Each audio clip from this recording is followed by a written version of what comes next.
நம பார்வதி பதையே அரஹர மகாதேவா.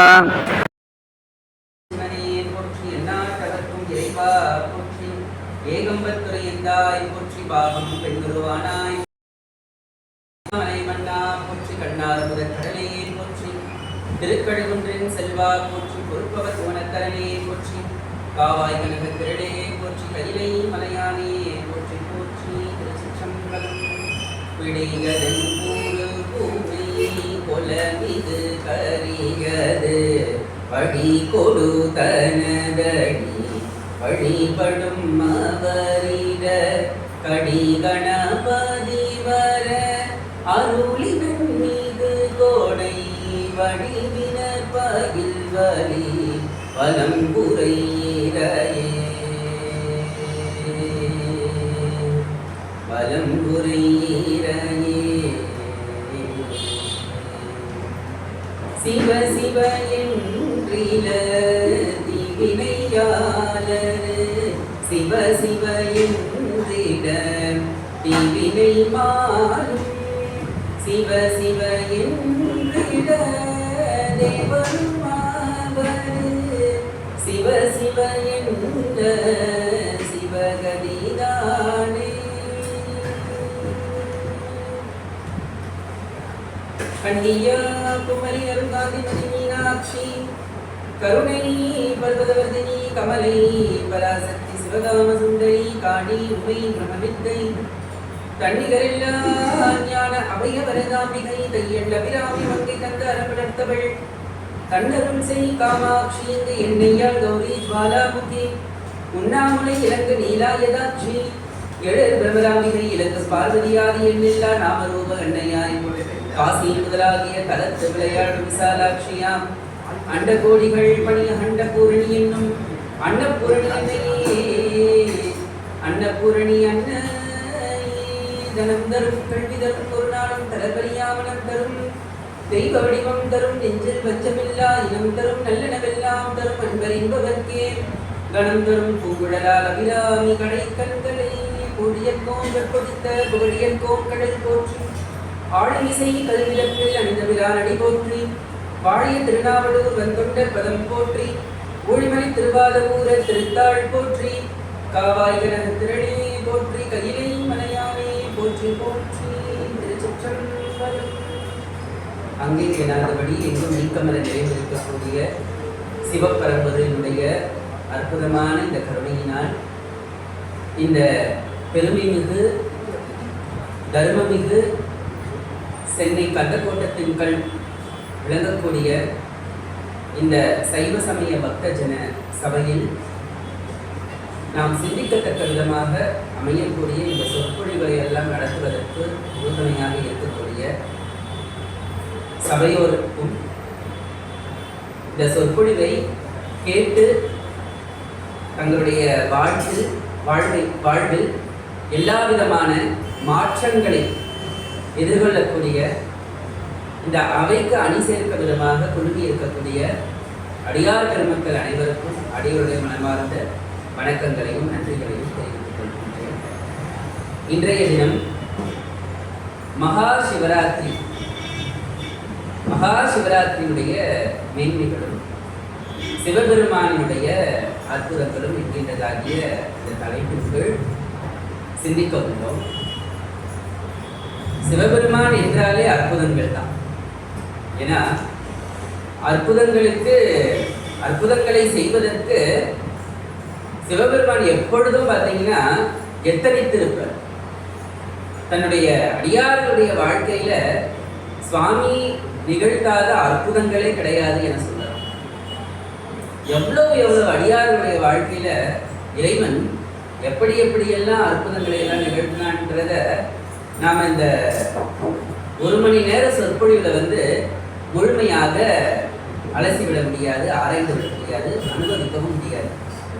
ஏனென்றால் சிவபெருமானே அண்ட சராசரம். அவனுடைய மகிமைகள் எல்லாம் இந்த ஒரு மணி நேரம்ன்றது பார்த்தீங்கன்னா ஒரு கடுகளவு தான் அவருடைய பெருமைகளை நாம் சிந்திப்பதற்கு. இருந்தாலும் இறைவனுடைய அருட்கருணையினால் இந்த அற்புதமான இந்த நல்ல நாளிலே பெருமானினுடைய அற்புதங்களும் மகா சிவராத்திரியினுடைய மேன்மைகளை பற்றி சிந்திப்போம். மகா சிவராத்திரி, சிவராத்திரிக்கு ஏன் மகா சிவராத்திரி என்ற பெயர் வந்து? நிறைய சிவராத்திரிகள் உண்டு. அதாவது மாசத்துல 2 சிவராத்திரி வரும். ஒன்று தேய்பிறை சிவராத்திரி, இன்னொன்று வளர்பிறை சிவராத்திரி. அதாவது நமக்கு அமாவாசைக்கு முன்னாலும் அதே போல பௌர்ணமிக்கு முன்னால் வரக்கூடிய திரையோதசி முடிஞ்சு சதுர்தசி, அதாவது 14வது நாள் திதி என சொல்லலாம். இப்படியாக இந்த அமாவாசைக்கு முன்தினமும் பௌர்ணமி தினத்துக்கு முன்பும் வரக்கூடிய இந்த நாளை நம்முடைய பெரியவர்கள் சிவராத்திரி என்று வைத்து இறைவனை சிந்திக்கக்கூடிய ஒரு நாளாக வைத்தார்கள். இதற்கு பெயர் பக்ஷ சிவராத்திரி என்று பெயர். அதாவது கிருஷ்ணபக்ஷம், சுக்லபக்ஷம் என்று சொல்லுவார்கள். பக்ஷம் என்றால் இந்த 15 நாள் திதிகள், வளர்பிறை தேய்பிறை சொல்றோம் பார்த்தீங்களா? அப்போ மாதம் நமக்கு 2 சிவராத்திரி. சரி, சிவராத்திரியிலே பார்த்தீங்கன்னா நிறைய விதமாகிய சிவராத்திரிகள் உள்ளன. அதிலே நம்முடைய இந்திய திருநாட்டிலே, அதுவும் குறிப்பிடத்தக்க விதமாக நம்முடைய தமிழகத்திலே நாம் பெருமையாக கொண்டாடக்கூடிய ஒரு அற்புதமான சிவபெருமானுக்கு உகந்த அந்த பெருமானினுடைய அருள் கருணையையும் அந்த பெருமானினுடைய பராக்கிரமத்தையும் போற்றக்கூடிய அளவிற்கு நம்முடைய பெரியவர்கள் வகுத்து கொடுத்த ஒரு அற்புதமான விரத நாள் தான் மாசி மாதம் வரக்கூடிய இந்த தேய்பிறை சிவராத்திரி தினம்தான் நமக்கு மகா சிவராத்திரி என்று பெயர். நான் ஏற்கனவே சொன்னது போல சிவராத்திரிகளிலேயே பலவிதமாகிய சிவராத்திரிகள் உள்ளன. நாம் ஏன் குறிப்பிடத்தக்க விதமாக இந்த மாசி மாதம் வரக்கூடிய மகா சிவராத்திரியை சிவராத்திரி மகா சிவராத்திரி, அதாவது மகா என்றால் பெருமை, பெரியது, அதாவது விரத முறைகளுக்கெல்லாம் தலையாய ஒரு விரத முறை. இப்போ நவராத்திரியில் பார்த்தீங்கன்னா அம்பாளை 9 நாள் நாம் சாயங்கால வேளையில அந்த தேவியை வழிபடுறோம். ஆனால் சிவபெருமானை நாம் வெறும் சாயந்தரம் மட்டும் வழிபடலை, அந்த முழு இரவுமே, அந்த முழு இரவு என்பது 4 யாமங்களை உள்ளடக்கியது. 4 யாமங்களை உள்ளடக்கியது. சரி, இந்த சிவராத்திரியை யார் முதல்ல ஆரம்பிச்சார்? இந்த சிவராத்திரி வழிபாட யார் முதல்ல ஆரம்பிச்சார்? இப்ப நம்ம எல்லாருமே வழிபட்டுக்கிட்டு இருக்கிறோம், அது வேற விஷயம். இதுல என்ன சந்தோஷப்பட வேண்டிய விஷயம் என்னன்னா, இப்ப இளைய தலைமுறையினர்கள் நிறைய பேர் சிவ வழிபாட்டை உணர்ந்து வருகின்றார்கள், சிவபெருமானை வழிபடுகின்றனர். அதுவே நமக்கு ஒரு சந்தோஷம்தான். அப்பொழுது இந்த மகா சிவராத்திரி இந்த வழிபாட்டு முறையை 4 யாமங்களாக பிரித்து அந்த பெருமானை உள்ளன்போடு வழிபட்டவள் யார் என்றால் சாட்சாத் அந்த ஆதிபறை என சொல்லக்கூடிய அந்த ஆதி பரமேஸ்வரி, ஆதிபராசக்தி, அகிலாண்டேஸ்வரி, மையம்மையாகிய அந்த பார்வதி தேவி தான் முதல்ல சுவாமியை பூசித்தாள். எதற்காக பூசித்தாள்? நாம அறிந்திருப்போம். இன்னைக்கு அடியார்கள் எல்லாரும் சிவபூசை செய்கிறார்கள், தீக்கை வாங்கிய அடியார்கள். முதலில் சிவபூசை செய்தவள் யார் என்றால் சாட்சாத் அம்பிகை தான். அம்பிகை தான் முதல்ல சிவபூசை செய்கிறார். பல தலங்கள்ல சிவபூசை செய்கிறார். அதுல குறிப்பிடத்தக்க விதமாக நம்முடைய தொண்டை மண்டலத்தினுடைய தலைநகரமாக விளங்கக்கூடிய கச்சியம்பதியிலே அன்னை ஆதிபராசக்தி காமாட்சி அம்மனாக மணலால் லிங்கம் அமைத்து கம்பா நதிக்கரையின் ஓரத்திலே சிவபூசையை செய்கின்றார். சிவபூசை என்றால் இப்படித்தான் செய்ய வேண்டும் என்று தேவர்களுக்கும் ரிஷிகளுக்கும் நம்மை போன்ற மானிடர்களுக்கும் அம்பிகை தான் முதல்ல சொல்லிக் கொடுத்தார். இப்படித்தான் சிவபூசை செய்ய வேண்டும், சிவபூசை செய்பவர்களுடைய அடையாளங்கள் எப்படி இருக்க வேண்டும் என்று, எப்படியெல்லாம் சிவபெருமானை தோற்கடிக்க வேண்டும் என்று, எப்படியெல்லாம் சிவபெருமானை அர்ச்சிக்க வேண்டும் என்று, எந்த சூழ்நிலை வந்தாலும் அந்த சிவபூசையை தடைபடாமல் செய்ய வேண்டும் என்று அம்பாள் தான் முதல்ல செய்முறை விளக்கமாக காண்பித்தார். பாருங்க, சுவாமி ஆற்றுல கம்பா நதிக்கரையில வெள்ளத்தை பெருக்கெடுக்க செய்யறார். அப்ப கூட அந்த சிவலிங்க பூசை தடைபடாமல் இருக்க வேண்டும் என்று, அந்த சிவலிங்கம் கரைந்து விடாமல் இருக்க வேண்டும் என்று அந்த ஆதிபராசக்தி என்ன பண்றா, அந்த சிவலிங்கத்தை ஆலிங்கனம் செய்கின்றார். சிவலிங்கத்தை அப்ப பாருங்க, எவ்வளவு ஒரு சிவபெருமானின் மீது எவ்வளவு ஒரு அன்பு, எவ்வளவு ஒரு பக்தி, அந்த கணவன் மீதான பக்தி. அதே போல அவர் ஆதி பரமேஸ்வரர், பரம்பொருள். அந்த பரம்பொருள் மீதான இந்த பக்தியை தான் அம்பிகை காட்டுகிறார். அப்போ இதையெல்லாம் நாம் எதற்காக படிக்கின்றோம், இதையெல்லாம் நாம் எதற்காக சிந்திக்கின்றோம் என்றால், நாமும் அவளை போல அந்த சிவபெருமானை சிக்கன பற்ற வேண்டும். அதனாலதான் காமாட்சிக்கு இன்னொரு பெயர் என்னன்னா, தழுவ குழைந்த நாயகி. சிவபெருமானை அணைத்துக் கொள்கின்றார். எப்படி ஒரு தாய் குழந்தையை அணைத்துக் கொள்ளுவாளோ அதுபோல அந்த ஆதி பரமேஸ்வரர் என்ன பண்றார், இந்த கம்பா நதிக்கரையில வெள்ளம் பெருக்கெடுத்து ஓடும் பொழுது அப்படியே அணைத்துக் கொள்கின்றார். ஆக ஆன்மாக்களுக்கு சிவபூசை என்றால் இப்படித்தான் செய்ய வேண்டும் என்று முதலில் காண்பித்தவள் அம்பிகை தான். அந்த அம்பிகை தான் என்ன பண்றா, ஊழிக்காலம்னு ஒண்ணு நடந்தது. அதாவது ஊழிக்காலம்னா என்னன்னா, அண்ட சராசரமும் சுவாமிக்குள்ள அடைந்து, அண்ட சராசரமும் சுவாமிக்குள்ள அடைந்து மீண்டும் இந்த அண்ட சராசரங்கள் அவருக்குள்ள இருந்தே பிறப்படுத்தும். அந்த அண்ட சராசரங்கள் பிறப்படுத்து சூரிய மண்டலம், சந்திரன், நட்சத்திரங்கள், கிரகங்கள், உலகம் போன்ற எல்லாமே திரும்பவும் சுவாமி கிட்ட இருந்து தான் உயிர் பெற்று வருகின்றன. அப்ப இந்த உலக உயிர்கள் மீண்டும் பிறக்கணுமே, ஜனிக்கணுமே, மீண்டும் இந்த அண்ட சராசரங்கள் எல்லாமே பிறக்கணுமே, எல்லாமே அந்த ஏக பிரம்மமாக இருக்கக்கூடிய, ஓர் இறைவனாக இருக்கக்கூடிய, ஆதி அந்தம் இல்லாத அருட்பெரும் ஜோதியாக இருக்கக்கூடிய, அதாவது முடிவும் இல்லாதவன் முதலும் இல்லாதவன் சிவபெருமான். இப்படியாக இருக்கக்கூடிய அந்த சிவபெருமானிடமிருந்து மீண்டும் இந்த அண்டம் உருவாக வேண்டும் என்று அம்பிகை பணிக்கிறார், வேண்டுகிறார். அப்போ அந்த அம்பிகை வேண்டி அவள் பூசை செய்த இந்த காலத்தை தான் நாம் 4 யாமங்களாக, அதாவது சாமங்கள் என்று சொல்லுவார்கள், 4 யாமங்களாக அந்த தேவி வழிபட்ட இந்த நாளைத்தான் நாம் மகா சிவராத்திரி நன்னாள் என்று சொல்லுவோம். நிறைய புராணங்கள் சிவராத்திரியினுடைய, மகா சிவராத்திரியினுடைய மகிமைகளை விளக்குகின்றன. இப்படியாகத்தான் நமக்கு முதலில் மகா சிவராத்திரி என்கின்றதாகிய அந்த நல்ல நாள் பிறந்தது. பொதுவாகவே நம்முடைய வழக்கத்தில் இரவு நேரங்களில் பூசை செய்வது வழக்கம் கிடையாது. சாயும் காலத்தில் நாம் பூசை செய்யலாம், ஆனால் இரவு நேரங்களிலோ அந்த உச்சி வேளையிலோ நாம் பூசை செய்வது நம்முடைய வழக்கம் கிடையாது.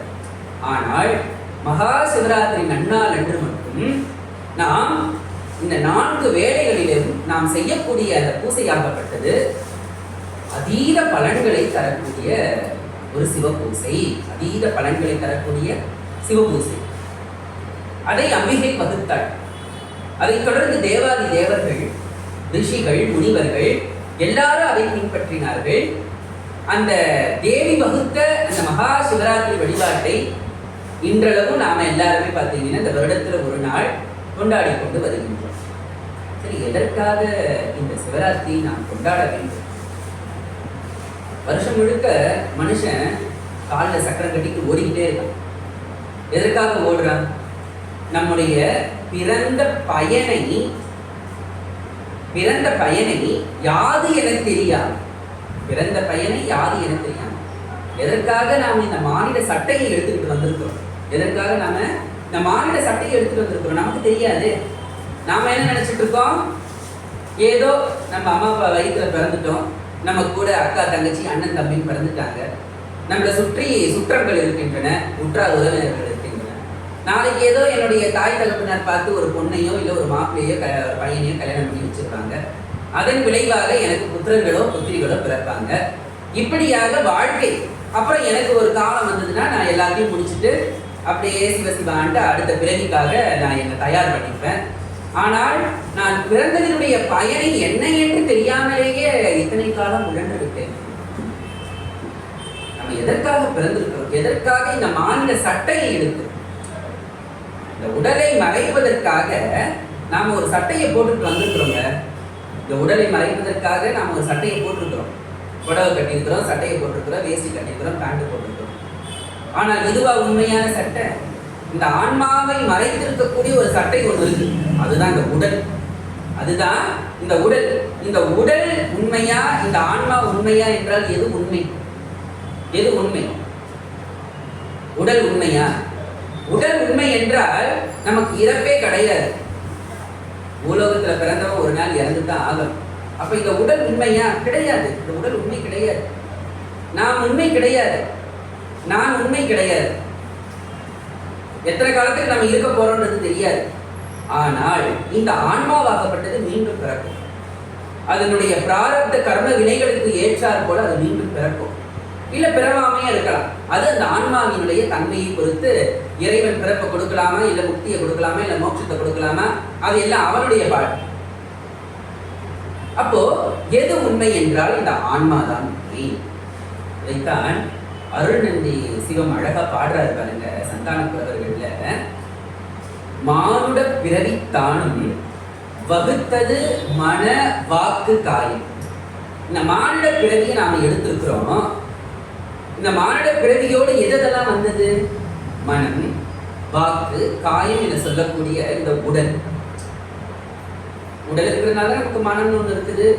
சிந்தனை என்கின்றதாகிய அந்த செயல் எல்லாம் நமக்கு நிகழ்கின்றது. ஆணிடத்து ஐந்தும் ஆடும் அரண்பணிக்கு ஆக அன்றும்.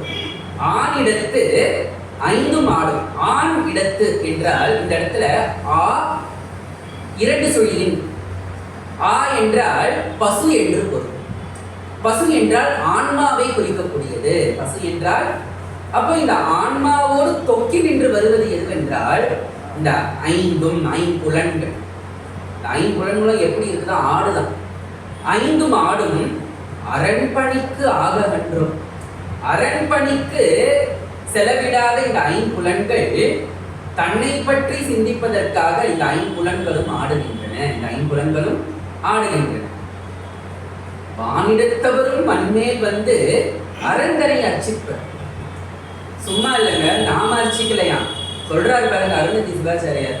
வானிடத்தவர் தேவாதி தேவர்கள், இந்திரன் முதலானோர், மகாவிஷ்ணு, பிரம்மா, மகாலட்சுமி, சரஸ்வதி, 33 தேவர்கள், காமதேனு, கல்பக விருட்சம் எல்லாரும் வந்து இந்த பூலோகத்துல இந்த மண்மேல் வந்து யாரை அர்ச்சிக்கிறார்கள் என்றால் தேவர்கள் மட்டும் அர்ச்சிக்கலைங்க, அசுரர்களும் இறைவனை பூசித்தார்கள். அதுதான் விசேஷம். சிவபெருமான் எல்லாருக்குமான தெய்வம். சிவபெருமான் எல்லோருக்குமான தெய்வம். உத்தரகோசம் அங்கே எடுத்துக்கோங்க, மண்டோதரி பூசை பண்ணியிருக்கா. நம்ம காஞ்சிபுரத்துக்கு போங்க, ஓனன் காந்தன் என்கின்றதாகி அசுரர்கள் பூஜை பண்ணியிருக்கிறாங்க. அடுத்த மாசம் சுவாமிக்கு கும்பாபிஷேகம், ஓனகாந்தன் தனியில கும்பாபிஷேகம். வாய்ப்பு இருந்தா போய் பாருங்க.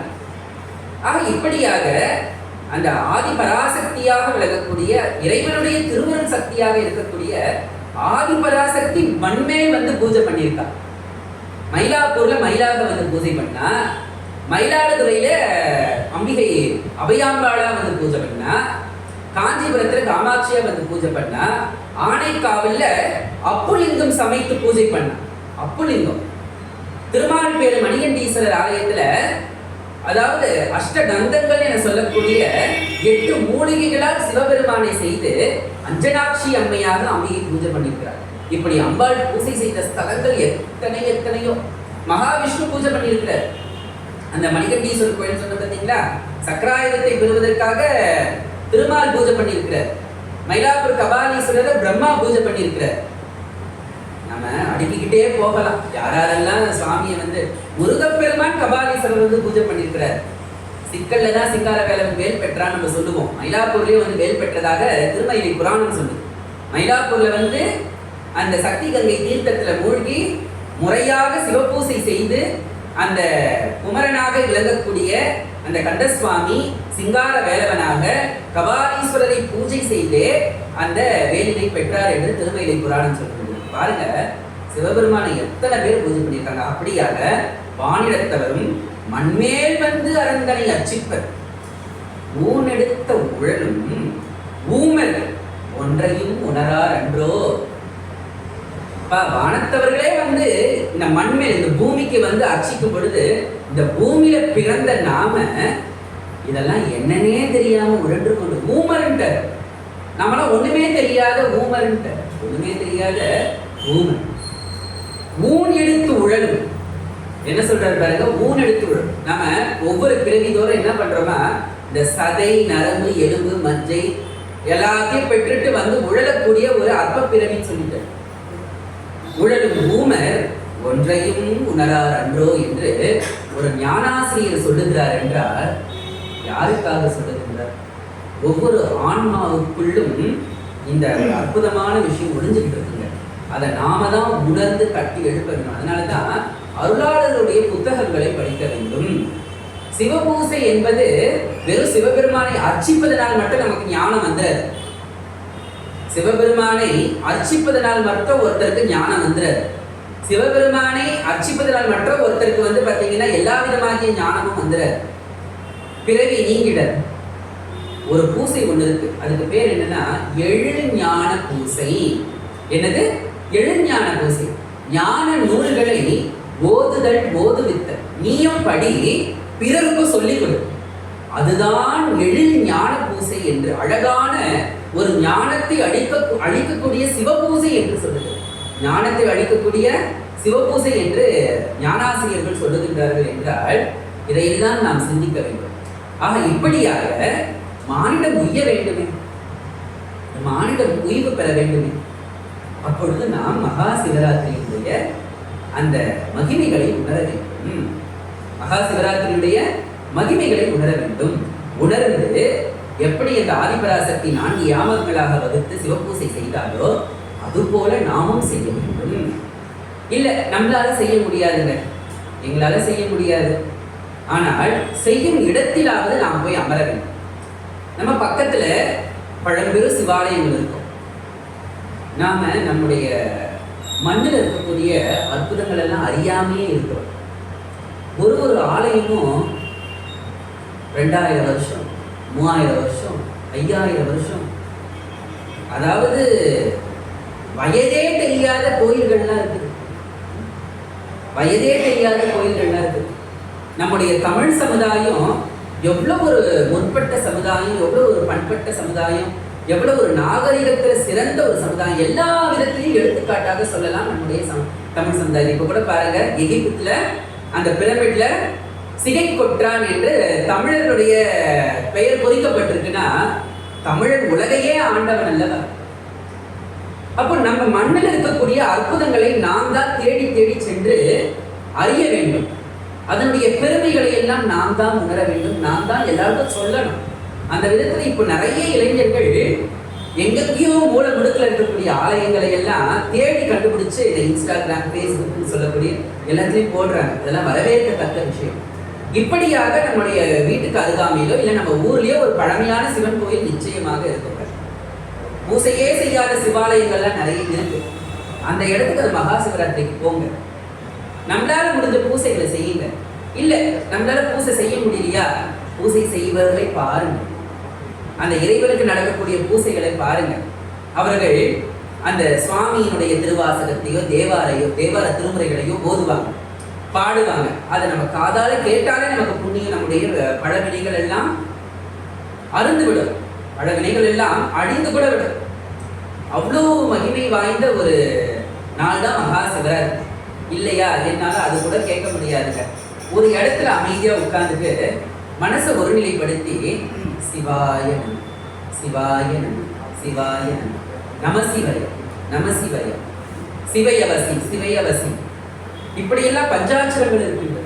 சிவ சிவ சிவ சிவ சிவ சிவ. இல்லையா, சீன் சொன்னாலே அது மகாமந்திரம், சீன் சொன்னாலே மகாமந்திரம். இப்படியாக நாம பெருமானுடைய இந்த மந்திரங்களை, பஞ்சாட்சர மந்திரங்களை நமக்குள்ளேயே மனனம் செய்து கொண்டே இருந்து அந்த பெருமானையே நாம் சிந்தித்தோமே என்றால் நமக்கு நிச்சயமாக அற்புதமான பலன்களை எல்லாம் சுவாமி தருவார். அதுல எல்லளவும் ஐயமே கிடையாது. எல்லளவும் ஐயமே கிடையாது. ஒண்ணு கேட்கலாம், சரிங்க இந்த வருஷம் நான் மகா சிவராத்திரி விரதம் இருந்தேன், அடுத்த வருஷம் சாமி எனக்கு என்ன கொடுப்பாருன்னு நம்ம கேட்டு இருப்பதற்கு பெயர் விரதம் கிடையாது. பலனை எதிர்பார்த்து நாம் செய்யக்கூடிய பூசைக்கோ, பலனை எதிர்பார்த்து நாம் செய்யக்கூடிய விண்ணப்பத்திற்கோ பலன்கள் குறைவுதான்.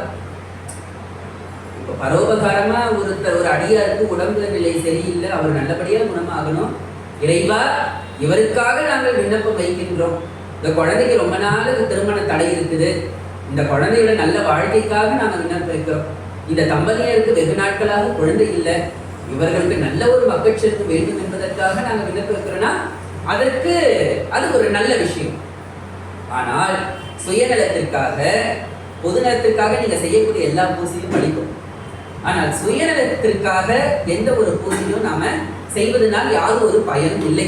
ஏனென்றால் இறைவன் என்பவன் காலத்தை அறிந்துத்தான் நமக்கு என்ன செய்ய வேண்டும் என்று செய்வான். நம்முடைய கடமை என்னன்னா அவனுக்கு பூசை செய்யணும், அவ்வளவுதான்.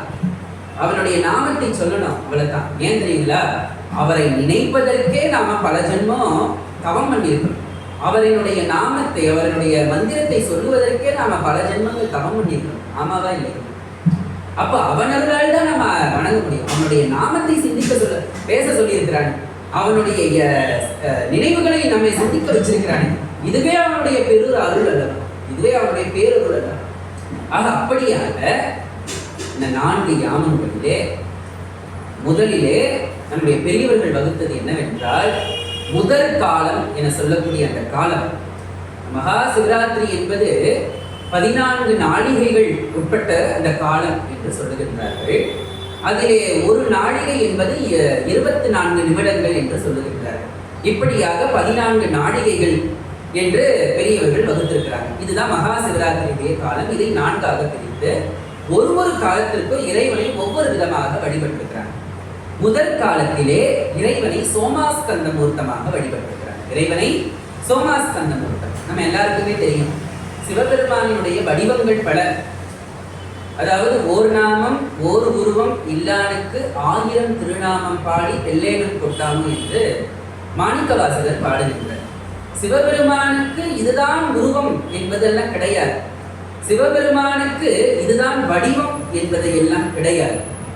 ஆனால் அடியார்களை காக்கும் பொருட்டு, ஆன்மாக்களுக்கு அனுகிரகம் செய்யும் பொருட்டு, அருளும் பொருட்டு இறைவன் பல்வேறு வடிவங்களை எடுத்தார். அப்படியாக இறைவனுக்கு 64 வடிவங்கள். இதை பாம்பன் சுவாமிகள் மிக அழகாக அட்டாட்டக விக்கிர லீலை என்ற ஒரு செய்யுள் அமைப்புல சிவபெருமானுடைய 64 வடிவங்களை பாடிப்பார். சந்திரசேகரம், அர்த்தநாரீஸ்வரம் என்றெல்லாம் அழகா, ரொம்ப அழகா இருக்கும். நம்ம இறைவனுடைய 64 வடிவங்களை தெரியவில்லை என்றால் பாம்பன் சுவாமிகளினுடைய இந்த அட்டாட்டக விக்கிர லீலையை நாம் படிக்க வேண்டும். அதுலேயும் 64 வடிவங்கள்லையும் குறிப்பிடத்தக்க வடிவங்கள் 25. அந்த 25 வடிவங்களுக்கு பெயர் மகாதேவ மூர்த்தங்கள் என்று பெயர். மகாதேவ மூர்த்தங்கள் என்று. அதுல இந்த சோமாஸ்கந்த மூர்த்தம் என்பது மிகவும் சிறப்பு வாய்ந்த ஒரு மூர்த்தம் இறைவனுடையது. இன்னைக்கும் ஆலயங்கள், சிவாலயங்களுக்கு போனீங்கன்னா இறைவனுக்கு உருவம் கிடையாது.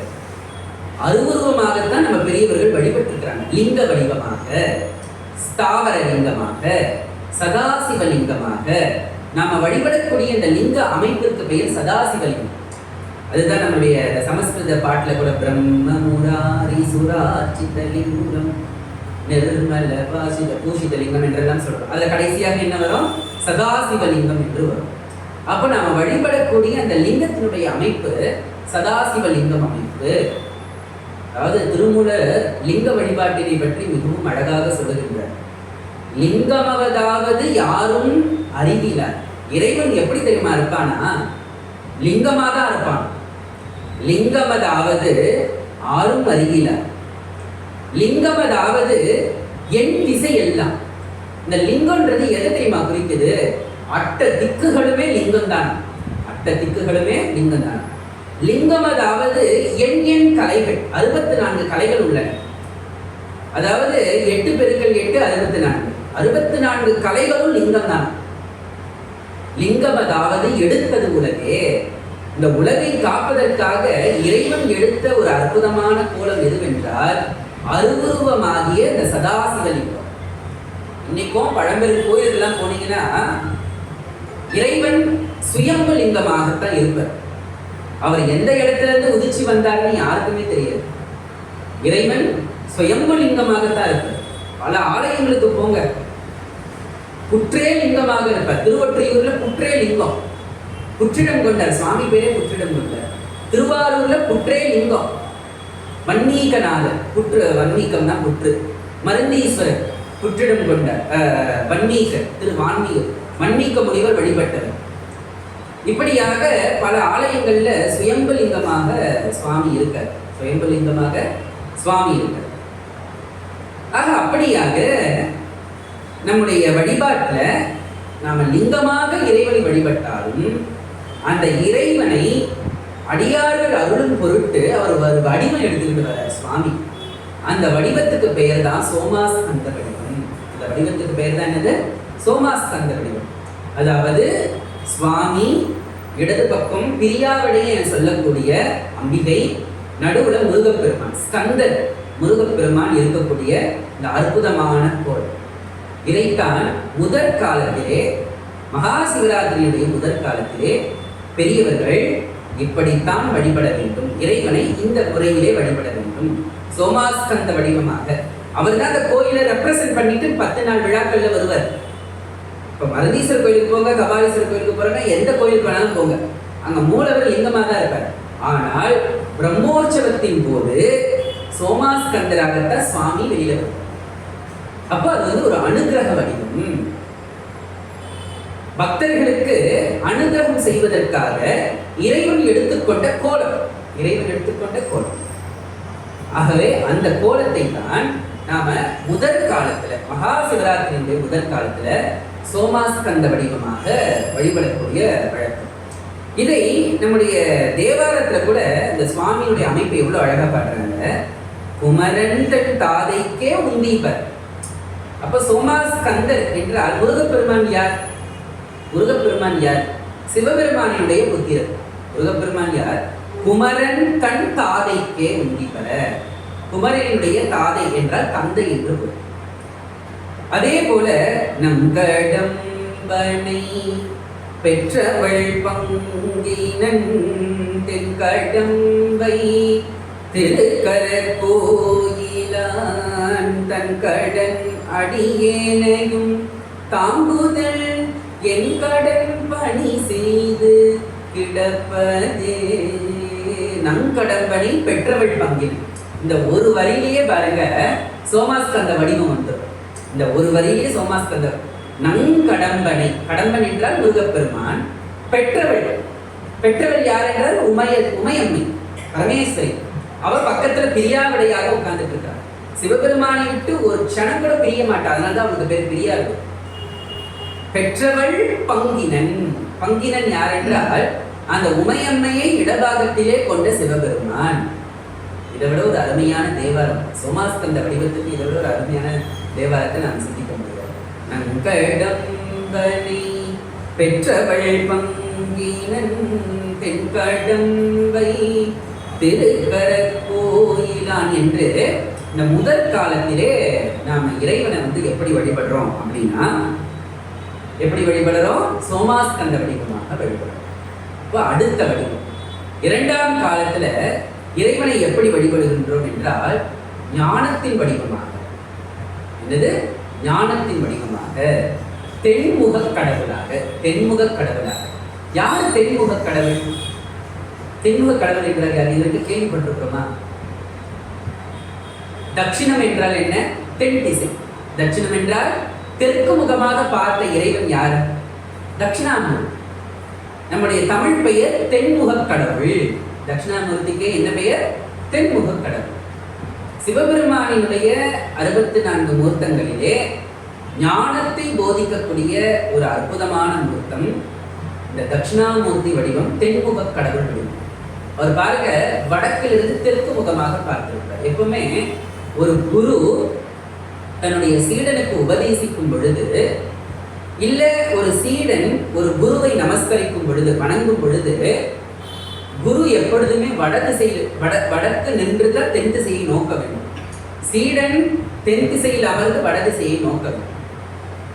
ஆமாவா இல்லை? இதுதான் முறை. அப்ப சிவபெருமான் இந்த தட்சிணாமூர்த்தி கோலத்துல என்ன பண்றாரு? எல்லாருக்கும் மோனத்தினால் ஞானத்தை போதிக்கின்றார். மோனத்தினால் ஞானத்தை போதிக்கின்றார். எப்படி? கல்லாளின் புடையமர்ந்து நான் மறை 6 அங்கம் முதல் கற்ற கேள்வி வல்லார்கள். யாரு கற்ற கேள்வி வல்லார்கள்? பிரம்மபுத்திரர்கள், சனகாத முனிவர் கற்ற கேள்வி வல்லார்கள். நால்வருக்கும் வாக்கிருந்த பூரணமாய் மறைக்கு அப்பாலாய் எல்லாமாய் அல்லதுமாய் இருந்தனை இருந்தபடி காட்டி சொல்லாமல் சொன்னவரை இணையாமல் நீத்துபவர்களுக்கே வெல்வாம் என்று நமக்கு பரஞ்சோதி முனிவர் பாடுகின்றார். தட்சிணாமூர்த்தி துதி. அப்போ சிவபெருமானுடைய அந்த தட்சிணாமூர்த்தி கோலம் எப்பேற்பட்ட கோலம்? ஞானத்தை போதிக்கக்கூடிய. அதுவும் வாயால சுவாமி சொல்ல மாட்டார், ஞானத்தினால் மோனத்தினால் ஞானத்தை வழங்கக்கூடிய சுவாமி. பாருங்க, கையில ஒரு வேதங்களை ஏடாக வைத்திருப்பாரு. சின்முத்திரையை போய் காட்டிட்டு இருப்பார். அந்த சின்முத்திரை தான் ஞானத்தினுடைய வடிவம்.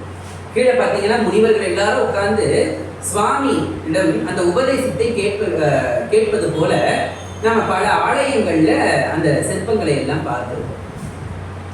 நம்ம மாணிக்க வாசகரை கூட இறைவன் தடுத்தாட்கொண்டார். எப்படி தடுத்தாட்கொண்டார் தெரியுங்களா? ஞானாசிரியனாக தான் தடுத்தாட்கொண்டார்.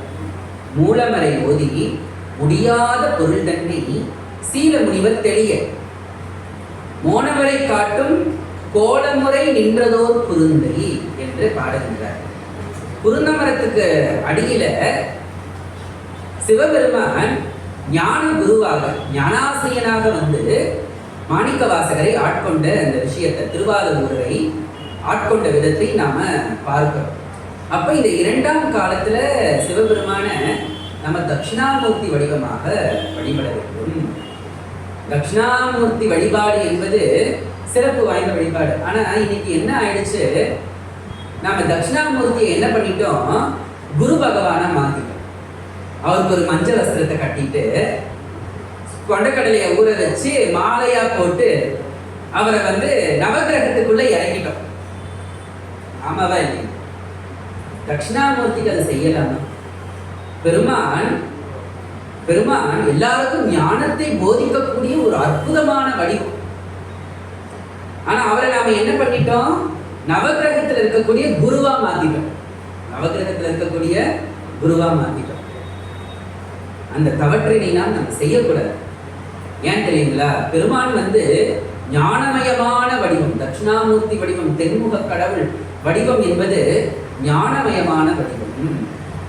அவரை நவகிரகத்தில் இருக்கக்கூடிய பிரகஸ்பதி குரு பகவானுக்கோடு நம்ம ஒப்பிடவே முடியாது. அதெல்லாம் மாறணும். அந்த நிலை மாறணும். மக்களுக்கு அந்த விழிப்புணர்வு ஏற்படணும். தட்சிணாமூர்த்தி வேறு, நவகிரகத்தில் இருக்கக்கூடிய குரு பகவான் வேறு என்பதை நாம உணரணும். இப்ப தட்சிணாமூர்த்தி என சொல்லப்படும் பொழுது பல சிவாலயங்கள்ல, பாடல் பெற்ற சிவாலயங்கள்ல சிறப்பான தட்சிணாமூர்த்தி கோலங்கள்லாம் இருக்கு. மேதா தட்சிணாமூர்த்தி, வீணா தட்சிணாமூர்த்தி. நீங்க நம்ம தக்கோலத்தில் இருக்கக்கூடிய தட்சிணாமூர்த்தி ரொம்ப விசேஷமான தட்சிணாமூர்த்தி. இந்த வலது காதை இப்படி உயர்த்தி இருப்பார். ஏன் தெரியுங்களா? நம்முடைய வினைகளை எல்லாம் கேட்டு அவர் அதற்கான தீர்வுகளை கொடுப்பது போல. அவர் காதுல 2 முனிவர்கள் பாடிக்கொண்டே இருப்பார். அவருடைய காதுல 2 முனிவர்கள் பாடிக்கொண்டே இருப்பாங்க. இப்படியாக நம்முடைய தமிழ்நாட்டில் பல்வேறு இடங்கள்ல பார்த்தீங்கன்னா பல்வேறு விதமாகிய தட்சிணாமூர்த்தி கோலத்தெல்லாம் நம்ம பார்க்கலாம். நின்ற நிலையில தட்சிணாமூர்த்தி. திரு வைகாவூர் என்கின்ற தலத்துல தட்சிணாமூர்த்தி கையில கோலை ஏந்தி இருப்பார். அந்த கதையை நான் அடுத்தது சொல்லுறேன். ஏனென்றால் மகா சிவராத்திரியுடைய தலம் திரு வைகாவூர். ஆக இப்படியாக 2ஆம் காலத்துல நாம என்ன பண்றோம்? சிவபெருமானை தட்சிணாமூர்த்தி கோலத்துல வழிபடுறோம். அடுத்தது 3வது காலம். இந்த 3வது காலத்துல தான் ரொம்ப விசேஷமான ஒரு வழிபாடு. என்னன்னா, சிவபெருமானை லிங்கோத்பவமாக இறைவன் முதல்ல லிங்க வடிவம் எடுத்தது. அதாவது அடிமுடி காணா அண்ணலாக பிரம்மாவுக்கும் விஷ்ணுவுக்குமே சுவாமியினுடைய முடியும் தெரியல, சுவாமியினுடைய அடியும் தெரியல. அப்படியாகிய ஒரு ஸ்தாவர லிங்கம் நம்ம திருவண்ணாமலை ஸ்தாவர லிங்கமாக. இன்னைக்கும் நீங்க பழம்பெரு ஆலயங்களுக்கு எல்லாம் போனீங்கன்னா இந்த கோஷ்டத்துல சுத்தி வரும் பொழுது கருவறைக்கு நேர் எதிரே, நேர் பின்புறம், நேர் எதிரிலே நேர் பின்புறம் லிங்கோத்பவர். அப்படி இல்லை என்றால் மகாவிஷ்ணு சிலைகள் இருக்கும் ஒரு சில ஆலயங்கள்ல மகாவிஷ்ணு. அப்போ அந்த லிங்கோத்பவத்தினுடைய வடிவத்தை பார்த்தீங்கன்னா அதுக்கு அடியும் கிடையாது, முடியும் கிடையாது, தாழம்பு அப்படி பறந்து வராமல். இந்த 3ஆம் காலத்துல தான் இறைவனுக்கு தாழம்பு உகந்தது கிடையாது, சிவபெருமானுக்கு தாழம்பு உகந்தது கிடையாது. ஆனால் மகா சிவராத்திரி வேலையின் போது 3ஆம் காலத்திலே இறைவனுக்கு தாழம்பூவினை சமர்ப்பித்து வழிபாடு செய்கின்றார்கள். அந்த ஒரு வேலை மட்டும்தான் இறைவனுக்கு தாழம்பு சமர்ப்பித்தார். இறைவனுக்கு தாழம்பு, ஏன்னா தாழம்பு பொய் சொல்லுச்சுல்ல. பிரம்மா வந்து கேட்கிறாரு, நான் சிவபெருமானுடைய முடிய பார்த்துட்டேன், அப்படியே நீ பொய் சொல்லணும் சபையில். அந்த தாழம்பு எத்தனையோ யுகங்களாக சுவாமியினுடைய முடியிலிருந்து பறந்து வந்துகிட்டு தாழம்பு பொய் சொல்லிச்சு. தாழம்புக்கு இது கிடையாது, சிவபூசைக்கு உகந்தது கிடையாதுன்னு சுவாமி இது பண்ணிட்டார். ஆக இப்படியாக லிங்கோத்பவம், இறைவன் லிங்க வடிவமாக, ஸ்தாவர லிங்க வடிவமாக 3ஆம் காலத்திலே நாம் பூசை செய்ய வேண்டும். அதாவது எப்படி என்றால் அந்த லிங்கோத்பவ வடிவத்தை காரைக்கால் அம்மையார் பாடுறாங்க பாருங்க. வடிமுடைய செங்கதிற்கு மாறாய் பகலே நெடிதுளவி நின்று எரிக்கும் கொள்ளோ கேட்கிறாங்க. கடிவுளவு சொல் முடிவு ஒன்றும் இல்லாத சோதியா. அதாவது கடி உளவு சொல் முடிவு, ஒரு சொல்லால் இப்படித்தான் இறைவன் இருக்கின்றான் என்று நம்மால் அளவிட முடியாது. நம்மால் அளவிட முடியாத சோதியாய் இருப்பவன் இறைவன். அதுதான் லிங்கோத்பவ வடிவம், அதுதான் லிங்கோத்பவ வடிவம். இல்லாத சோதியாய் சொல் வாயால் நின் முடிமேல் திங்கள் நிலா. இப்படியாக இருக்கக்கூடிய, சொல்லால் அளவிட முடியாத சோதியாய் இருக்கக்கூடிய பெருமானினுடைய சிரசிலே என்ன இருக்கின்றது? நின் முடிமேல் திங்கள் என்கின்றதாகி திரைச்சந்தில் இருக்கின்றதப்பா என்று காரைக்கால் அம்மையார் பாடுகின்றார். இதுதான் லிங்கோத்பவ வடிவம். இறைவன் சோதியாக நிற்கக்கூடிய வடிவம். இறைவன் சொல்லால் சொல்லொணாத சோதியாய் இருக்கக்கூடிய வடிவம். ஆக அப்படியாக வீரம் இனிய குயிலே கேட்டியல் எங்கள் பெருமான். பாதம் இரண்டும் பினவினில் பாதாளம் ஏழினும் அப்பல் சோதி மணிமுடி சொல்லி சொல் இறந்த நின்ற தொன்மை. அதாவது சொல்லால் நீங்கள் இறைவனுடைய தொன்மையை விளக்கவே முடியாது. சொல் இறந்த நின்ற தொன்மை ஆதி குணம் ஒன்றும் இலான் அந்தம் இலான் வரப்போவாய் என்று குயில் பத்துல மாணிக்கவாசக சுவாமிகள் பெருமானினுடைய அந்த லிங்கோத்பவ வடிவத்தை பாடுகின்றார். பெருமானினுடைய லிங்கோத்பவ வடிவத்தை பாடுகின்றார். இப்படியாக இந்த லிங்கோத்பவ வடிவம் 3ஆம் காலத்திலே நாம் வழிபட வேண்டும். அதன் பிறகு 4ஆம் யாமத்திலே, 4ஆம் காலத்திலே இறைவனை இடபாருடராக, இதுதான் கடைசி. இறைவன் ஆன்மாக்களை தடுத்தாட்கொள்ள வரும் பொழுது தனித்து வருவது கிடையாது. இறைவன் ஆன்மாக்களை ஆட்கொள்ள வரும் பொழுது தனித்து வருவது கிடையாது. வெள் விடை மேல் ஏறி வருகின்றார். எப்படி? வெள் விடை மேல். ஏன் அந்த விடையில சொல்லக்கூடிய அந்த நந்தி அது ஏன் வெள்ள வெளியேறு இருக்குதுன்னா, தர்மம், அது தர்மத்தினுடைய அடையாளம். எவர் ஒருவர் தர்மத்தின் கண் நிற்கின்றார்களோ, எவர் ஒருவர் சத்தியத்தின் கண் நிற்கின்றார்களோ அவர்களுக்குத்தான் இறைவன் காட்சி கொடுப்பான். இப்படியாக 63 நாயன்மார்கள் நமக்கு கிடைத்தார்கள். அதுல எல்லாருக்குமே 99.9% சுவாமி விடை மேல வந்துதான் காட்சி கொடுத்தார். சுவாமி விடை மேல தனியாக உமையம்மையோடு வந்து காட்சி கொடுத்தார். அந்த வடிவத்திற்கு பெயர் தான் இடபாருடர் வடிவம். இன்னைக்கும் சிவாலயங்கள்ல 5வது நாள் வெள்ளி விடை காட்சி. வெள்ளி விடை என்றால் என்ன? பெரிய நந்தியின் மீது சுவாமி ஆரோகணித்து வரக்கூடிய அந்த காட்சி. சுவாமி ஆரோகணித்து வரக்கூடிய காட்சி. அந்த காட்சியை பார்த்தா மட்டும் போதாது. எல்லாரும் அந்த 5ஆவது நாள் திருவிழாவை சுவாமி வெள்ளி விடை மேல் ஏறி வரக்கூடிய காட்சியை பார்த்துட்டா நம்ம கைலாயத்துக்கு போயிடும் நினைச்சுக்கிறோம், நமக்கு முக்தி கிடைச்சுக்கிறோம் நினைச்சுக்கிறோம். கிடையாது. அந்த வெள் விடை மீது இப்படி சுவாமி வரா, தர்ம நந்தியின் மீது சுவாமி வர, தர்ம நந்தியின் மீது சுவாமி வர. நீ தர்மத்தின் கண் வாழ்ந்தாயே என்றால் உனக்கு அந்த இறைவனுடைய காட்சி கிடைக்கும், அகக்காட்சி கிடைக்கும். புறத்தினால் பார்ப்பதால் யாதொரு பயனும் கிடையாது. புறத்தினால் பார்ப்பதால் யாதொரு பயனும் கிடையாது. ஓடி ஓடி அவனை பார்ப்பதனால் யாதொரு பயனும் கிடையாது. பக்தியினால் ஓடுவது வேறு, பலனை கருதி ஓடுவது என்பது வேறு. அப்ப சிவபெருமான்னா யார் என்றால் தர்மத்தின் வடிவம். அதற்கு ஒரு சிறந்த செய்யுளை நான் கடைசியா சொல்லி முடிக்கிறேன் பாருங்க. இப்படியாக இறைவன் இடபாருடராக வந்துத்தான் நாயன்மார்களையே ஆட்கொண்டான். நாயன்மார்களே ஆட்கொண்டான். அப்ப நாயன்மார்கள் சத்தியத்தோடு வாழ்ந்தார்கள், தர்மத்தோடு வாழ்ந்தார்கள். எந்த ஒரு சூழ்நிலையிலும் தர்மம் பிறழாமல், சத்தியம் பிறழாமல், நீதி பிறழாமல் வாழ்ந்ததுனால்தான் இன்னைக்கு 63 நாயன்மார்கள் சுவாமி கூடவே நின்றுகிட்டு இருக்காங்க, காரைக்காலம் நேரம் உட்கார்ந்து இருக்காங்க. ஆமாவா இல்லைங்க? இவர்களெல்லாம் நமக்கு பாடத்தை கற்பிக்கின்றார்கள். இப்படி வாழணும் பார். உன்னுடைய தொழிலே கடமை, அதுக்குள்ளேயே ஈசனை பாரு. நம்ம கடமையை விட்டுட்டு சிவசிவான்லாம் ஓடக்கூடாது. 63 நாயன்மார்கள் எப்படி வாழ்ந்து காட்டினாங்க? அதுல 90% பேர் எப்படி வாழ்ந்து காட்டினாங்க? தன்னுடைய கடமையிலிருந்து தான் இறைவனை கண்டார். அவர்களுடைய குலத்தொழிலை செய்துத்தான் இறைவனை அடைந்தார். நம்முடைய கடமைகளிலிருந்து நாம் தவறவே கூடாது, நம்முடைய தர்மத்திலிருந்து நாம் தவறவே கூடாது. அப்படி இருந்து நீ சிவாய நமன் சொன்னா உனக்கு தான் முதல் இடம். ஆக இப்படியாக பெருமான் இடபாருடராக அந்த வடிவத்தை நாம் 4வது காலத்திலே வழிபடுகின்றோம். இதற்கு ஒரு அழகான ஒரு தேவாரம் இருக்கு, திருச்சிராப்பள்ளி தேவாரம். மட்டுபார் கூடல் லாலோடு மால்விடை. மால்விடை ஏறி வரார் சுவாமி. திருமாலே ஒரு விடைங்க, திருமாலே ஒரு நந்தியா வராரு. இன்னைக்கோ சிவாலயங்கள்ல பாத்தீங்கன்னா, பழம்பெரும் சிவாலயங்கள்ல பாத்தீங்கன்னா 5 நந்தி இருக்கும். மால்விடை ஒரு நந்தி, பிரம்ம நந்தி, ஆன்ம நந்தி. பிரதோஷ காலத்துல சுவாமி வராரு பார்த்தீங்களா, அந்த நந்திக்கு பெயர் ஆன்ம நந்தி. இப்படியாக நந்தியிலே பலவிதமாகிய நந்திகள் இருக்கிறாங்க. அதுல கோயிலுடைய சுவாமி கருவறைக்கு முன்பு இருக்கக்கூடிய அந்த மண்டபத்திலே இருக்கக்கூடிய அந்த விடைக்கு பெயர் மால்விடை. ஆக இப்படியாக மட்டுபார் கூழல் லாலோடு மால்விடை இட்டமாக ஏறும் உகந்தேறும் இறைவனார்.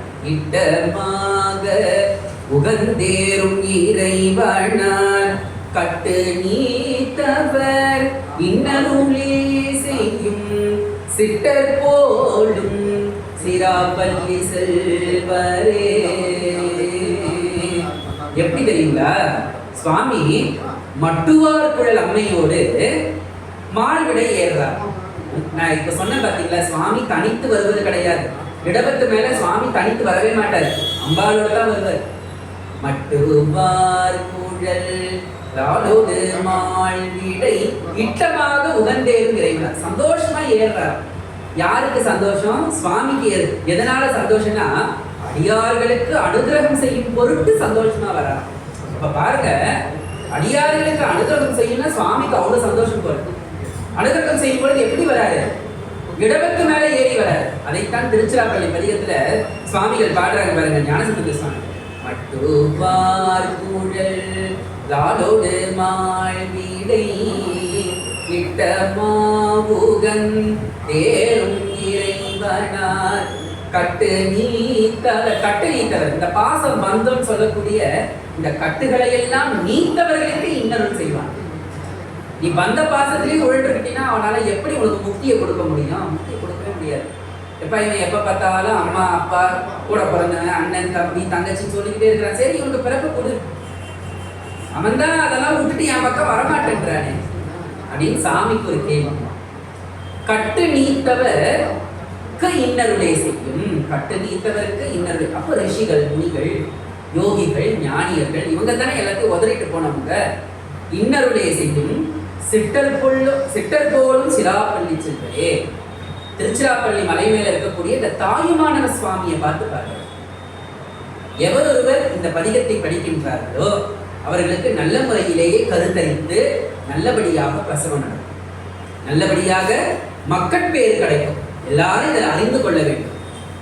அதாவது கருவுற வேண்டும் என நினைக்கக்கூடிய பெண்களும், கருவுற்ற தாய்மார்களும் எல்லாரும் படிக்க வேண்டிய ஒரு அற்புதமான படி. இப்ப இதுல பாருங்க, அந்த இடபாருடத்தை பற்றி நம்முடைய தேவாரம் சொல்லுகின்றது.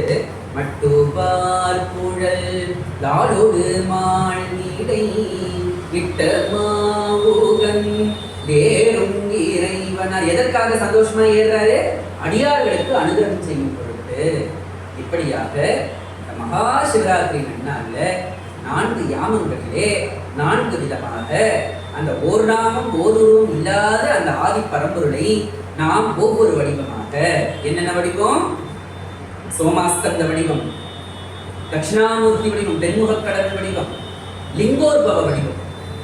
ஏற்கனவே சொன்ன திருமூல லிங்கத்தை பத்தி என்ன சொன்னாரு? அண்ட சராசரமே லிங்கம் தாங்க. அதைத்தான் நம்ம பெரியவர்கள் சுருக்கி காட்டினாங்க. இந்த பிரம்மாண்டம் தான்ப்பா சிவபெருமான், அவருக்குள்ளதான் நாமெல்லாம் இருக்கிறோம். அதை நீ உணர வேண்டும் என்பதற்காகத்தான் அருவுருவ வழிபாடை நம்ம பெரியவங்க கொண்டு வந்தாங்க. லிங்க வழிபாடு. நீங்க லிங்கத்துக்கு தண்ணி ஊற்றி அபிஷேகம் பண்ணீங்கனாலே அந்த சாட்சாத் அந்த அண்ட சராசரமாக விரிந்து இருக்கக்கூடிய அந்த பரம்பொருளை அர்ச்சித்ததற்கு சமம். அந்த பரம்பொருளை, அந்த பரம்பொருளாக இருக்க அண்ட சராசரமாக இருக்கக்கூடிய அந்த சிவலிங்கத்திற்கு நட்சத்திரங்களே பூக்கள், நட்சத்திரங்களே பூக்கள். ஆக இப்படியாக நம்முடைய பெரியவர்கள்லாம் பாடி இருக்கிறார். ஆக அற்புதமான இந்த சிவராத்திரி வேளையில இறைவனுடைய பெருமைகள், இறைவனுடைய பராக்கிரமத்தை எல்லாம் நாம நினைவு கூர்ந்து நாம அவருடைய புகழை பாட வேண்டும், போத வேண்டும். அதனால் நமக்கு பலன்கள் அதிகம். அதனால் நமக்கு பலன்கள் அதிகம். ஒரு நாள்ல யாருக்கும் ஞானம் வந்துடாது. படிப்படியாக தான் எல்லாமே நடக்கும். ஆமாவா? படிப்படியாக தான் எல்லாமே நடக்கும். இந்த வருஷம் நான் வழிபடுறேன், இறைவா எப்பொழுதும் உன்னுடைய திருவடியை விடாம, உன்னுடைய திருவடியை நான் இருக்க பற்றி கொண்டு ஒவ்வொரு வருடமும் உன்னை வந்து நான் பார்க்கணும், ஒவ்வொரு வருடமும் உன்னை வந்து நான் பார்க்கணும். என்னுடைய ஆன்மாவை ஒவ்வொரு வருடமும் நீ ஒரு நிலைக்கு ஏற்ற வேண்டும். அதற்காகத்தான் இந்த வழிபாடுகள் எல்லாமே. சுயநலத்திற்காகவோ தன்னலத்திற்காகவோ வழிபாடுகள்லாம் கிடையாது. அது பொது நலத்திற்காக, தன்னுடைய ஆன்மாவை மேம்படுத்துவதற்காக. இப்படியாக நம்முடைய தமிழ்நாட்டில், அதுவும் நம்ம தமிழ்நாட்டில் கோயில்களுக்கு பஞ்சமே கிடையாது. சுவாமியுடைய கால் தோய்ந்த இடம் தமிழ்நாடு. அதுல இந்த கொள்ளிட கரையோரத்துல திரு வைகாவூர் என்கின்றதாகி ஒரு தலம் இருக்கு. பாடல் பெற்ற சிவஸ்தலம், ஞானசம்பந்த சுவாமிகள் பாடல் பெற்ற சிவஸ்தலம். அந்த தலத்துல வந்து பாத்தீங்கன்னா மகா சிவராத்திரி தலம் என்று சொல்லுகின்றார். மகா சிவராத்திரி பிறந்த இடமா என்றால் அப்படி கிடையாது. மகா சிவராத்திரியுடைய மேன்மையை உலகிற்கு காட்டிய திருத்தலம். குருத்ருவன் என்ற ஒரு வேடன் இருந்தான். அந்த வேடன் என்ன பண்றான்? ஒரு மானினை வேட்டையாடி கொண்டு வருகிறான். அந்த மானம் என்ன பண்ணுது? ஒரு வில்வ வனம், வில்வ மரங்கள் நிறைந்த காடு. அந்த இடத்திற்கு பேரே வில்வாரண்யம் என்று பெயர். அந்த இடத்திற்கு பேரே வில்வாரண்யம் என்று பெயர். ஆரண்யம் என்றால் காடு. அப்போ அந்த வில்வாரண்யம் எப்படி வந்ததுன்னா, வேதங்கள், அதாவது வேதங்கள் பயந்துதான். என்ன பயந்ததுன்னா, திருமறைகள்லாம் பயந்துதான். என்ன பயந்ததுன்னா, பெருமானே சிவபெருமானே ஊழிக்காலம் வந்துருச்சு, எல்லாம் அழிஞ்சு போயிட போது, நாங்களும் அழிஞ்சிட்டோம்னா வேதத்தினுடைய பொருளாகிய நீ எப்படியப்பா, எங்களை எப்படியப்பா நீ காப்பாற்ற போற என்று அந்த வேதங்கள் வணங்கியதனால் சுவாமி என்ன பண்ணார்? அந்த ஊழி காலத்துல வேதங்களை எல்லாம் வில்வவனமாக மாற்றினார். வேதங்களை எல்லாம் வில்வவனமா மாற்றினார். அப்ப இந்த குருத்ருவன் என்கின்ற இந்த வேடன் மானினை வேட்டையாட செல்லும் பொழுது அங்க ஒரு தவநிதி என்ற ஒரு முனிவர் தவம் பண்ணிக்கிட்டு இருக்கிறார். யாரை நினைச்சு தவம் பண்றாருன்னா, சுவாமியை நினைச்சுட்டார். வைகாவூர் அப்பனை நினைச்சு தவம் பண்ணிட்டு. அப்ப இந்த மான் என்ன பண்ணுது? அந்த முனிவருடைய பின்பக்கம் போய் ஒளிஞ்சிருக்கு. அப்போ இந்த வேடனுக்கு ஒரு அந்த முனிவர் என்ன பண்றாரு? அந்த மானை வந்து காப்பாற்றுகிறார். அந்த வேடனுக்கு கோபம். நான் தேடி வந்த மானுக்கு நீ எப்படி அடைக்கலம் கொடுக்கிறான்? இரு, உன்னையே நான் என்ன பண்றேன் பாரு அப்படின்னு சொல்லி அம்பிலை எய்தும் பொழுது அத்தலை இறைவன் வில்வவனநாதர். சுவாமியின் பெயர் வில்வவனநாதர். அந்த சுவாமி என்ன பண்றாரு? புலியா வர, புலியா வந்து அந்த முனிவரை காக்குறார். அதனால் பயந்து அந்த வேடன் என்ன பண்றான்? அங்கிருந்து ஒரு வில்வ மரத்து மேல ஏறி உட்கார்ந்துக்கிறான். அந்த புலி அந்த இடத்துக்கு போவே இல்லை. புலியா வந்தது சாட்சாத் சிவபரம்பொருள். ஐயோ, இந்த புலி நம்மளை ஏதாவது கடிச்சு கிடிச்சு தின்னுற போதோன்ற பயம் அவனுக்கு அந்த வேடன். மரத்து மேல அன்றைய தினம் பார்த்தீங்கன்னா மகா சிவராத்திரி நன்னாள். அந்த வேடத்துக்கு தெரியாது, மகா சிவராத்திரின்றதுலாம் தெரியாது. மரத்து மேல தன்னை காப்பாற்றிக் கொள்வதற்காக வில்வ மரத்து மேல ஏறி நைட்டு ஃபுல்லா அவன் தூங்க. இந்த புலி எங்கேயாவது நம்மளை அடிச்சு போடுற போதுன்ட்டு ஒரு இலையாக என்ன பண்றான், பிச்சு இந்த இதழ் வில்வம் பிச்சு போடுறான். அந்த புலி மேல விடுது. வந்தவர் யாரு, புலியாக வந்தவர் யாரு, சாட்சாத் சிவபெருமான். விடிஞ்சது, லிங்கமாக மாறியது. அந்த சிவராத்திரியுடைய பெரும் பலன்களை பெற்று அந்த வேடன் முக்தி அடைந்தான் அன்றைய தினமே. இந்த வேடன் முக்தி அடைந்தான் அன்றைய தினமே. இன்னைக்கும் அந்த தலத்துல வேடனுக்கு முக்தி அளிக்கக்கூடிய வைபவம் நடத்தி காட்டியிருக்கிறது. அந்த இடத்துல ஒரு தீர்த்தம் இருக்கு, யம தீர்த்தம்னு பேர்.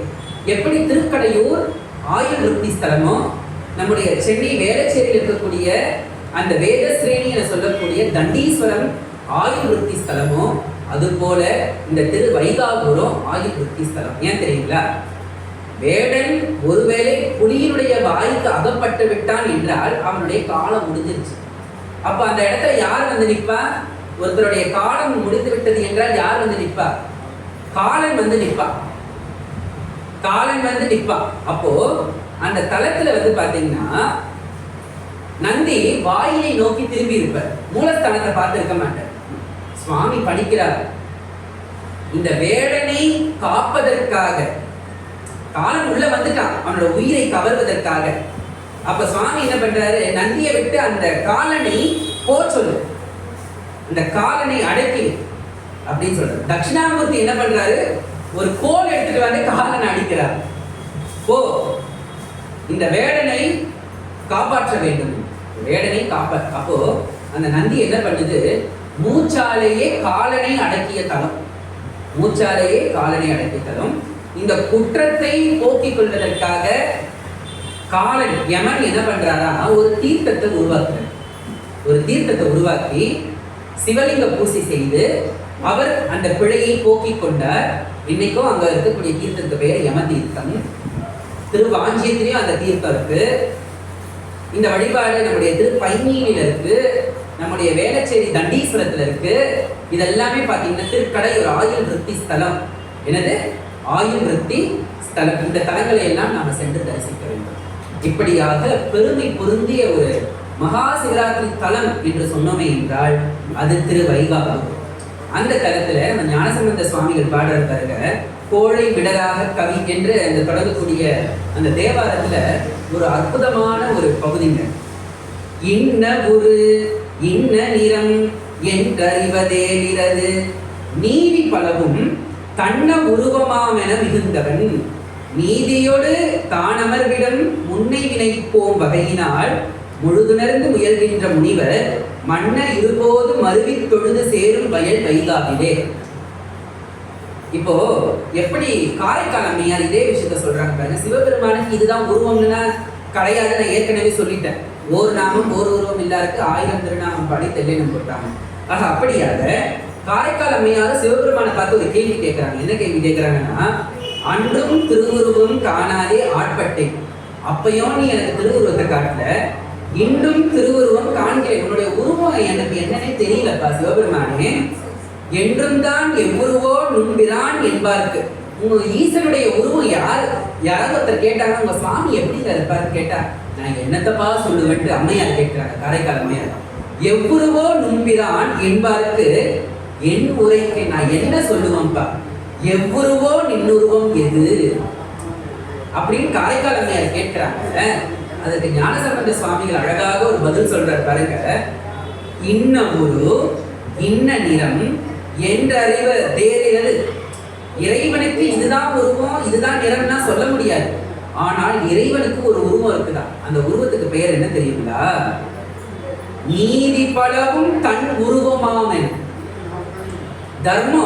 தர்மத்தை தான் தன்னுடைய வடிவமாக கொண்டு மிகுந்தவனா சிவபெருமான். தர்மத்தையே தன் வடிவமாக கொண்டு மிகுந்தவனா. அப்படியாகிய தர்மத்தின் வடிவமாக இருக்கக்கூடிய சிவபெருமானை நீதியோடு தான் அமர்விடம்.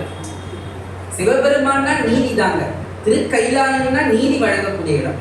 அப்படியாக இறைவன் உரையக்கூடிய இடம் எதுவென்றால் நம்முடைய வினைகள் எல்லாம் போக்கக்கூடிய இடம்.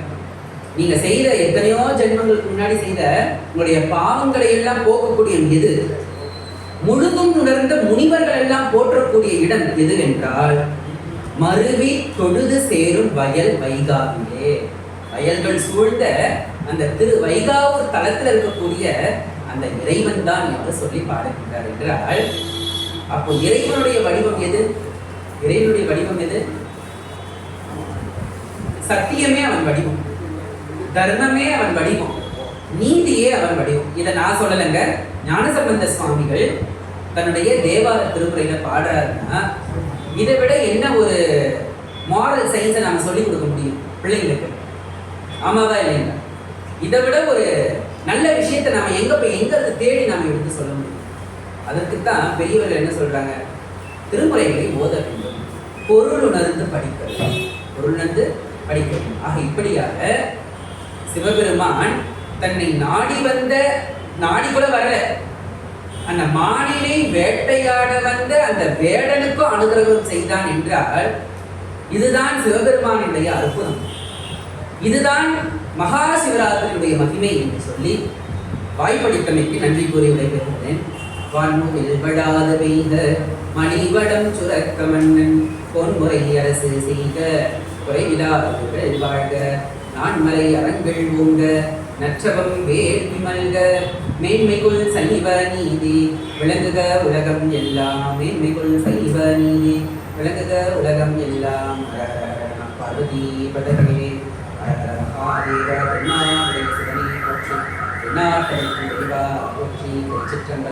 வெற்றிவேல் முருகனுக்கு அருட்பெரும் ஜோதி, அருட்பெரும் ஜோதி, தனிப்பெரும் கருணை, அருட்பெரும் ஜோதி. திருச்சிற்றம்பலம்.